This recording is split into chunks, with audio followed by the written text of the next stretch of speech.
Hello there. Welcome to my weekly meditation.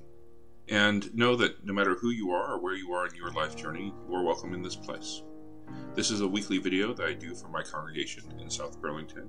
And so if you are looking to nurture a progressive faith and you find this video helpful, please feel free to like, subscribe, or share these videos with anyone you feel called to.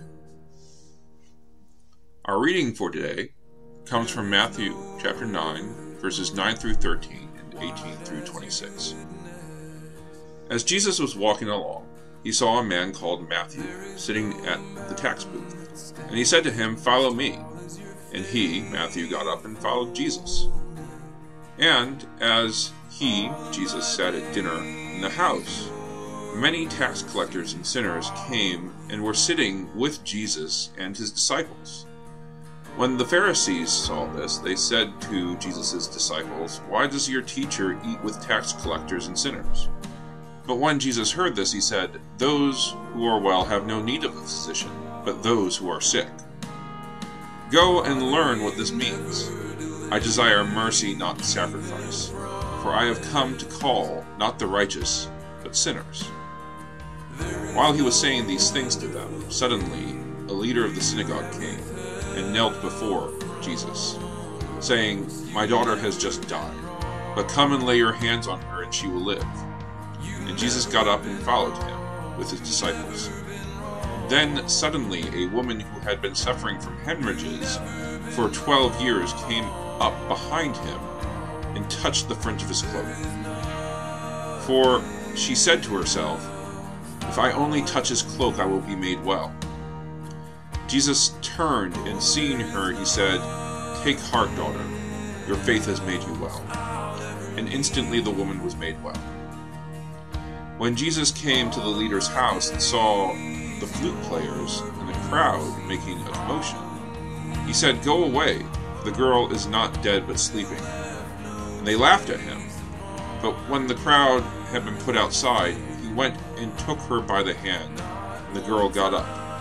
And the report of this spread. Hello, I am speaking with you today from a new location. I am set up at the new church that I'm serving here in South Burlington. And in the future, you're probably going to see most of my videos are coming from this location here. So welcome to church. Today, I'd like to talk to you all about this passage from Matthew chapter 9. And I think that the story that we have here of Jesus healing the community leader's daughter, healing the woman with hemorrhages, and calling Matthew and the tax collectors and sitting and eating with sinners, this passage does have a message that I feel is very relevant to us today within the church. And the message that this passage has for us, quite literally, is the church relevant? Is our faith relevant? Is it addressing the needs of people in our everyday lives? And I think that this is very well reflected when the Pharisees come to Jesus when he's sitting with the sinners, and they say, "What are you doing sitting with these people? Why are you mingling with these untouchable folks that we don't interact with in our society?" And Jesus says, "Well, I am here for people who have a need."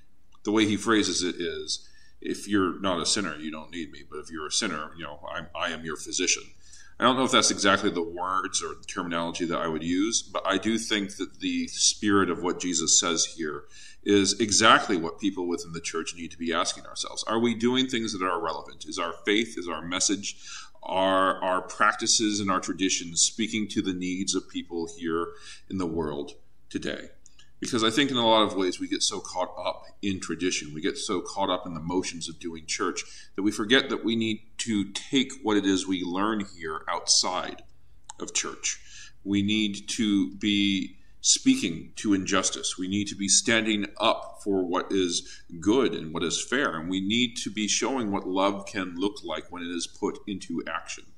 And I don't think that a lot of people are seeing that from the church in a way that is meaningful for them today. And so ministering from a place like Vermont, I think that we really are seeing a stagnation of church, especially in places like the countryside where I was doing ministry previously. If we are going to change that trend of church, I think we need to show what church can do, how it can be helpful, how it can be loving, how it can be kind, and not necessarily how it can be dogmatic, and how it can be divisive, and how it can be exclusivist. And this is the difference of church that we have depicted between the Pharisees who come to Jesus and they say that you should not be with people like Matthew. You should not be with sinners. You should not be with these people who actually have a need for you. And Jesus who says, actually, you got it wrong. Faith and religion, none of this has any meaning if it does not have a practical purpose, if it is not actually doing good in the world for the people that God loves. And so this is a message that is both inclusive, saying that really no matter who you are, you have a place at God's table. God in particular is trying to look out for those of us who are struggling and those of us whom people are saying, you don't have a place here. And this is also a message that's meant to kick us in the butt and say, hey, what are we doing that is reaching out to those who actually need us? You know, here in Vermont, we are currently struggling with a ongoing issue of homelessness and poverty. And our state has recently ended a motels program which housed a lot of people who were homeless over the pandemic. Now that we've run out of the money that came from the national government to pay for that program, we are seeing people are systematically being evicted from these motel rooms that they've been calling home for years now. And it really does, I think, show a failure on our part that we are seeing people who have been living in these rooms and are no longer able to stay there. We don't really have any resources in place for them to look out for them and care for them and to show that they were actually a concern of ours as we were dealing with our own issues during the pandemic. It really does show where Vermonters' values were over the pandemic. And unfortunately, I think even though we were able to recognize the struggle of people who were homeless, because during the pandemic that related directly to us, as things started to mellow out and we got back into life as we know it, folks who were homeless started to drift to the back of our minds. And now, only as this program comes to a close, are we remembering, oh, these are people who could have used our help. These are people that could have used our love. And we're scrambling to find places where we can temporarily house these folks. We're scrambling to try to build infrastructure that we probably should have been using the pandemic period to build up within our state. We're scrambling to be able to provide for sisters and brothers who are in need. And unfortunately, I think that that is a constant narrative that we have as human beings. There are a lot of people who are in need that escape our notice, like the woman who grabs the hem of Jesus' robe. As the crowd is gathering around Jesus and he's going to this community leader's home to heal her daughter, she sees an opportunity to try to approach Jesus. And even though she is barred access to him, she manages to reach out and grab him and find healing. And Jesus turns to her and says, what you did is good. It is good that you chose to break through all those things that kept you from me, that kept you from the love of God, so that you could find something that was relevant and good for you. Sometimes I think we need to break through all the naysayers. We need to break through the barriers that keep us from the love of God, and to say that these barriers that you're putting up between people who are in need and God, those things are wrong. I know that God does not turn people away. If you are LGBTQ+, and people are telling you that God doesn't have a place for you, they're wrong. Because we can see here, God embraces everybody at God's table. If you are a woman and you're being told that you don't have a place in the pulpit, well, that's crazy. We see here, Jesus is more than happy to embrace the love of anybody who is willing to approach him. If you are a person who is struggling with homelessness and feels alone, then the problem is not with you. The problem is that others are not able to see the love of God that should be connecting them to your need.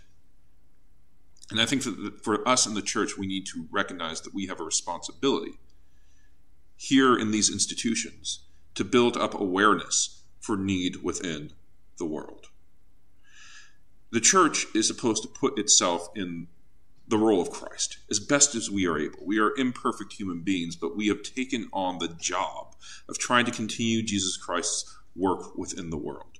And so when people get left behind, when people are struggling and forgotten, or when we ourselves are reinforcing institutions of exclusion, that is the church not doing its job. And so we need to find a way in which we can live into this spirit of radical welcome that Jesus encapsulates in this passage from Matthew chapter 9. When people come to us and say, "Why are you eating with these sinners, these tax collectors, these widows and orphans, these people who are in need?" our response should be, this is our job. This is exactly what we are here for. This is exactly why God's love is within the world. We are here to be relevant. We are here to address the needs of God's children. We are here to not to become a part of the systems of oppression and exclusion and injustice within the world, because very often the church does become a part of those systems, but that's not what it is for.